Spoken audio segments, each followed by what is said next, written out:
Do Jornal Público, este é o Soundbite, Ruben Martins. E hoje fecho a semana de Soundbite com Helena Pereira. Viva, Helena. Olá, viva. Helena, vamos falar sobre as presidenciais, desta vez com António José Seguro, com uma candidatura já anunciada, mas o PS, no fundo, diz, como dizia Seguro há uns anos, qual é a pressa?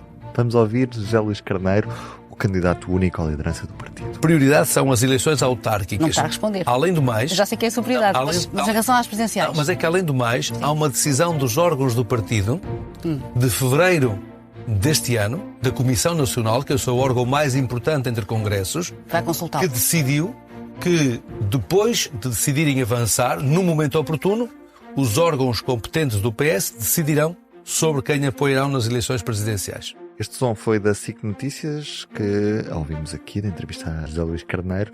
Helena Pereira, o que eu te pergunto é se o PS faz bem em adiar esta decisão de apoiar António José Seguro para depois das eleições autárquicas, ou se, pelo contrário, bom era que António José Seguro tivesse já o apoio para que a candidatura pudesse crescer. Eu acho que esta situação toda mostra o pior que existe dos partidos, sabes? Porque, primeiro, António José Seguro, coitado, teve o azar de apresentar a candidatura no domingo, um dia em que o país deu pouca importância à candidatura, porque foi quando, horas depois de se conhecer o programa eleitoral da AD, o programa eleitoral não, o programa de governo, e que tinha muitas novidades e que precisaram de ser analisadas, e portanto nem nós aqui durante a semana ainda tínhamos conseguido ir a António José Seguro, é impressionante. Portanto, começou assim um bocadinho com azar. E depois estas declarações de José Luís Carneiro, conjugadas com a notícia hoje do Público realmente a dizer que José Luís Carneiro só depois das autárquicas, ou seja, só em outubro, é que pretende tomar posição sobre presidenciais. É uma situação que não é normal.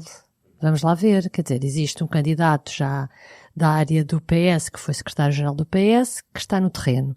Ou o PS apoia este candidato, ou está a tentar forjar um novo candidato há uma série de meses e que não está a conseguir. Acho que é mesmo a forçar uma Exatamente, candidatura. já se percebeu, não é? Queria o António Vitorino. Custa muito acreditar que António Vitorino, depois deste tudo, seja candidato quando continua a ter intervenções como comentador e como político reformado, não é? Não me parece que isso seja, essas últimas intervenções dele sejam compatíveis com um estatuto de candidato presidencial.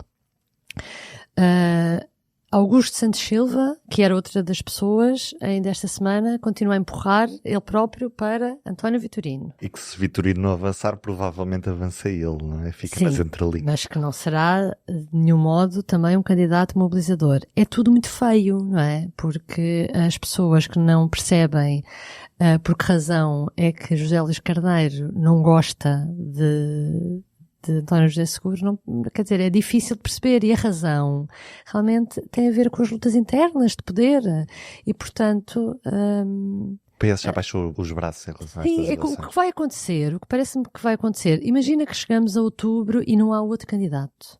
Nem avança Santos Silva, nem avança Sampaio da Nova, porque ainda é essa possibilidade, nem avança Vitorino.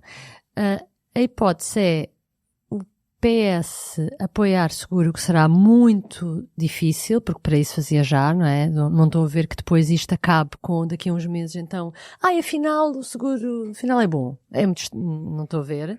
Ou então acaba... Acho que é isso que vai acontecer. Pois, ou então acaba com o PS ter aquela posição vergonhosa que é dar liberdade de voto e não apoiar ninguém quando está como candidato alguém que é militante do PS desde a JS, portanto, antes de ter 18 anos, possivelmente, não é? É isto, e portanto, não é bonito, mas eu parece-me que o José Luís Carneiro só faz isto porque não quer um problema agora interno. Ele não quer abrir uma guerra interna, não é? Estou a adiar a guerra para mais tarde. Sim, eu acho que é a única razão, porque ele se agora apoiasse o Seguro, tinha aquela ala toda de António Costa a cair-lhe em cima, e ele acha que quer estar focado na oposição, que também vai ser complicada, e nas coisas do governo, na oposição ao governo, e baixa os braços, e mais uma vez é a terceira vez, é o terceiro candidato, ou o terceiro ciclo de presidencial em que o PS se abstém, não é?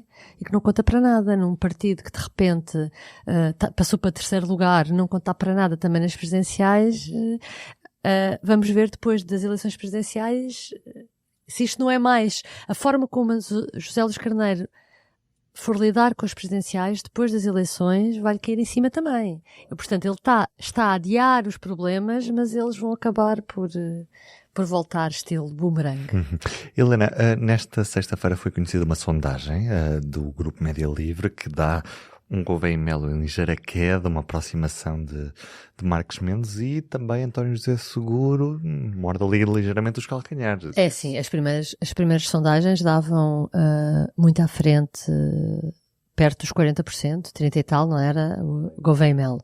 E dava muito pouco, se bem que a gente se recorda, viu uma que dava 8%, não era?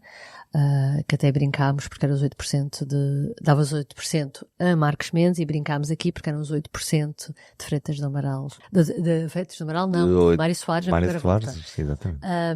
De uma sondagem também. E, portanto, o normal é que o que vai à frente, o que estava à frente, diminua, e os outros que subam. Marcos Mendes e as pessoas que o apoiam alimentam a ideia de que vão forçar, com isto tudo, podem forçar a que haja uma segunda volta, e que depois, numa segunda volta, ainda possa haver um volte-face. Vamos ver se haver mais candidatos, e vamos seguir, e com certeza aqui também vamos seguir as tendências, e ver até onde, no fundo é até onde desce, não é? Porque é preciso ter mais de 50% dos votos para haver uma segunda volta, e as coisas podem não haver uma segunda volta. Para não haver uma segunda volta, as coisas podem não ser fáceis, e ainda para Gouveia e Melo, que finalmente está a dar entrevistas e está a aparecer mais e está a ser mais questionado.